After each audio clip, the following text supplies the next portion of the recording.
What's up, everybody? Welcome back to IGN Live at San Diego Comic-Con 2014, brought to you by Lucy and the Evil Within. We have so much awesome stuff for you today, ladies and gentlemen, and the rest of the weekend. So make sure you go to Facebook, you like our page, then you hashtag questions for this live show, IGN Live. We ask them here to big celebrities like Joshua.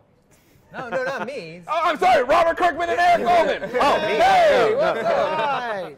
Robert Kirkman, the man who needs no introduction. So I'll introduce him anyway, of course. Yeah. Walking Dead, Invincible, all these amazing comics you need to be reading. Outcast, almost left that one off. That's new. Sorry, that's late to me. The fine. TV show Walking Dead.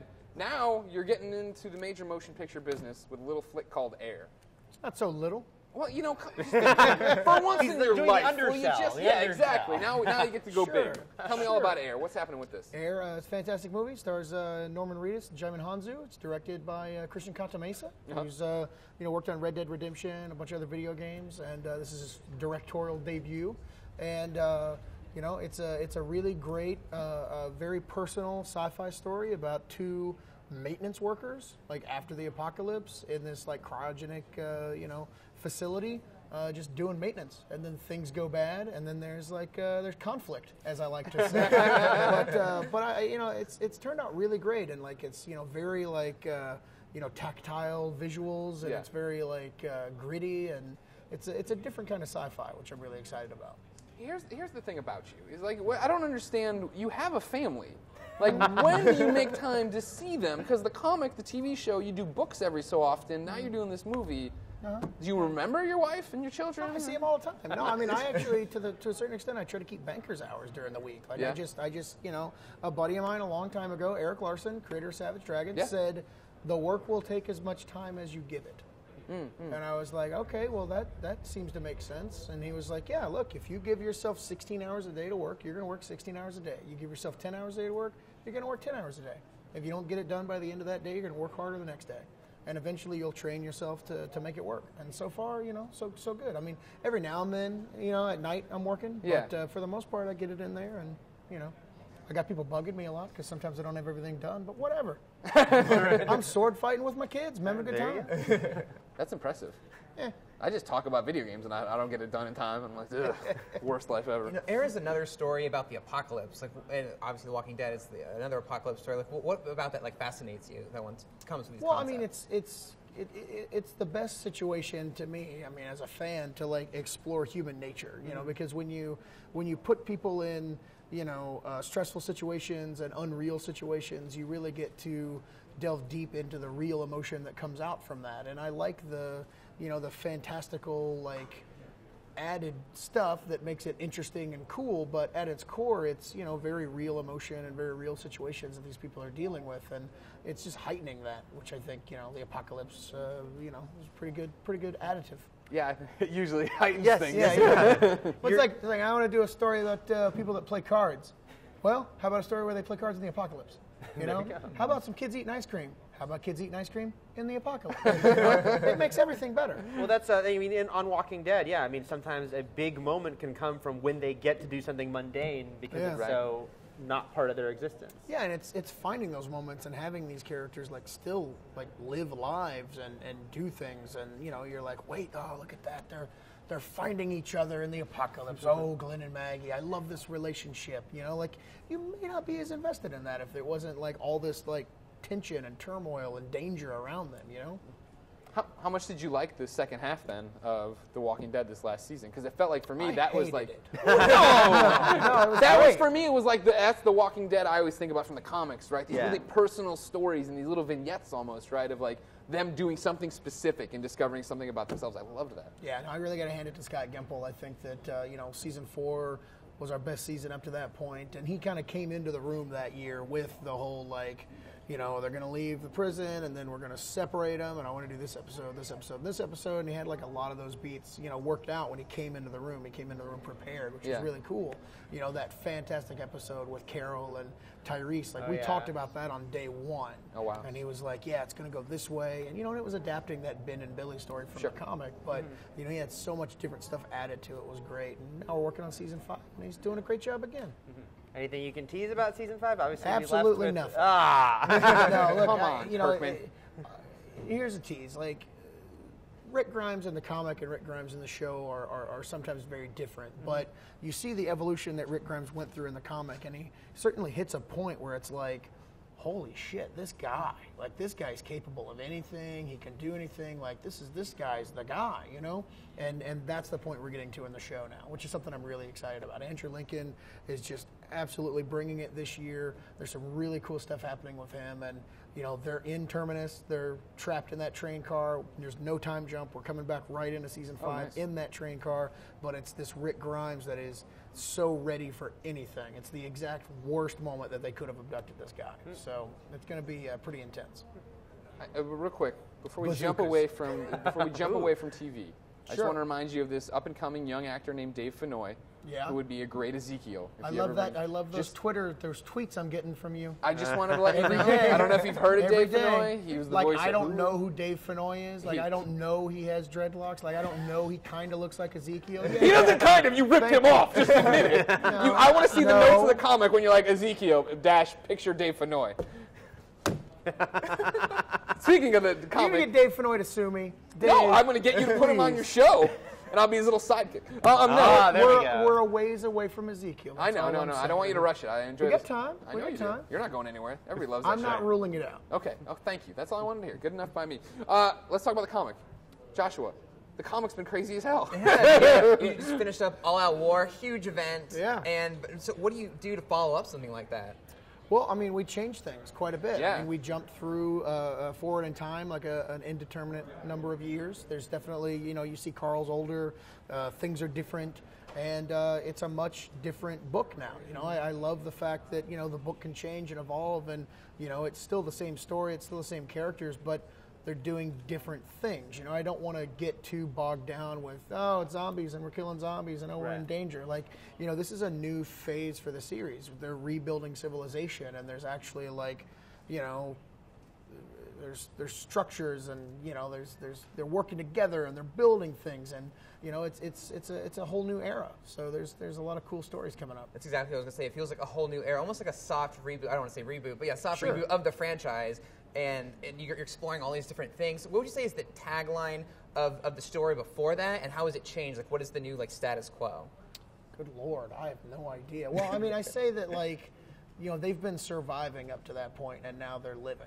They're actually building things and making their lives better. They don't have to worry about surviving so much. They can improve their lives.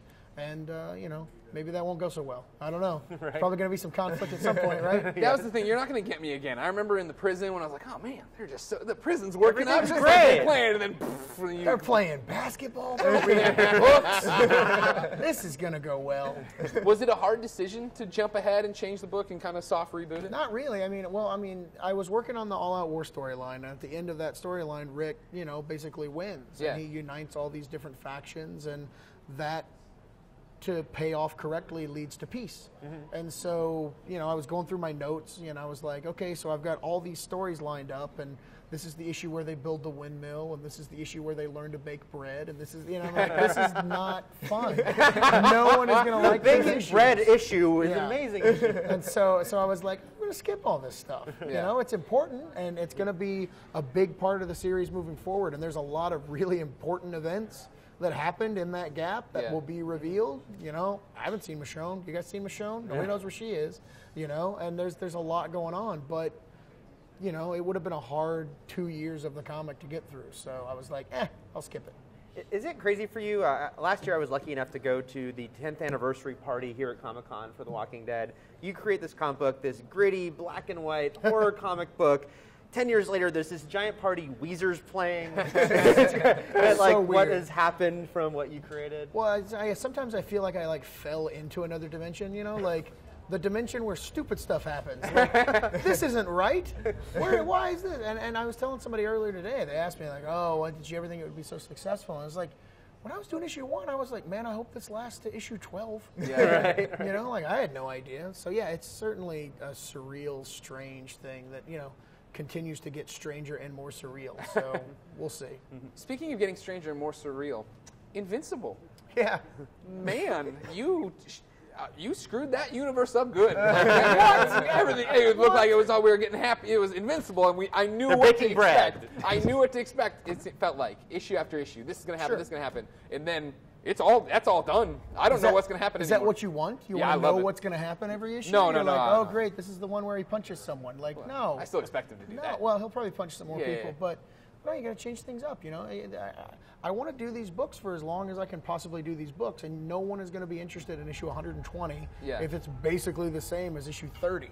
That's not something that people dig. And like, if you really liked the era of the 30 to 55, go back and read that. We're doing new stuff now, and so we're changing things up, and characters are dying, and hopefully we're going to go in some really cool, interesting directions. I think, hopefully people are along for the ride, but we're definitely shaking things up quite a bit. I would say so, yeah. When are we going to get that Invincible TV show?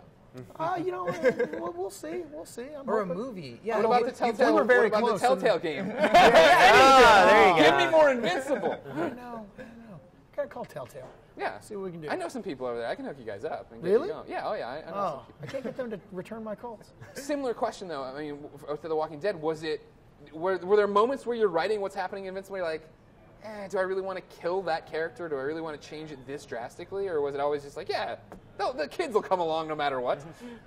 Well, I mean, I don't know. Like, you have to shake things up, And there's definitely characters that died recently where I'm like, it's gonna suck not writing them anymore. Yeah. But that kind of stuff happens, and it's leading to really cool stuff. And there's gonna be new characters that are introduced, and we're gonna go to new places. And new is very exciting to me. Hopefully, new will be very exciting to the readers. But it is tough to go, okay, I don't want to spoil things if people are watching this. Well, but I it's kind of feel like this we character have is to. gone. You should have been reading the goddamn book. How many times have I told you to read Invincible?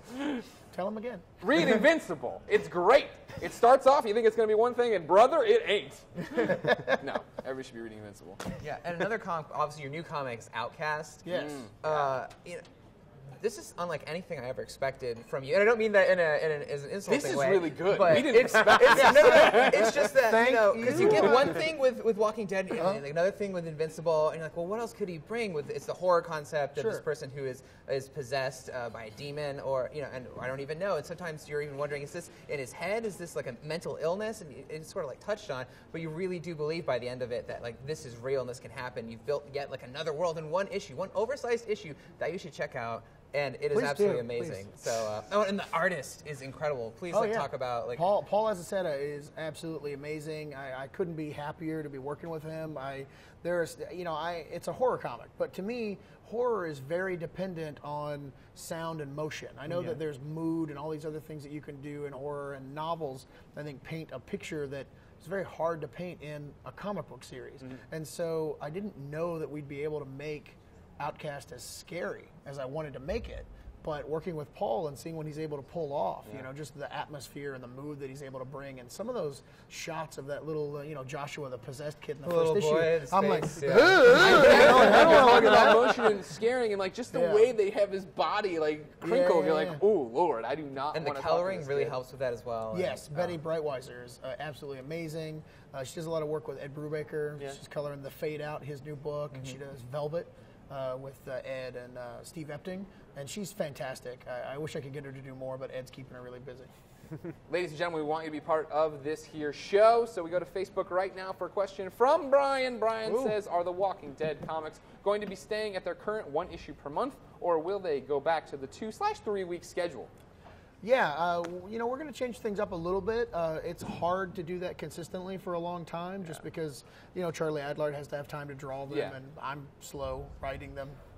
Maybe if you didn't do so many projects, Robert. Maybe, yeah, I could just do like 800 issues of Walking Dead a month. But but I do like putting out more issues. I like telling the story as quickly as possible. So we are going to be from time to time ramping up the schedule. And this coming October, we're actually shipping 2 issues that month. There you go. So there will always be a monthly issue of Walking Dead, but every now and then we'll ship 2 issues here and 2 issues there, just because we're capable of doing that. Not too shabby. So let's run down the list before we let you go back to a million other interviews. Go buy Outcast. Go buy Invincible. Please. Go buy Walking Dead.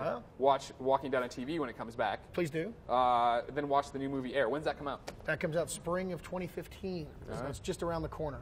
Thank you. Robert Unless Marvel steals our date. Don't.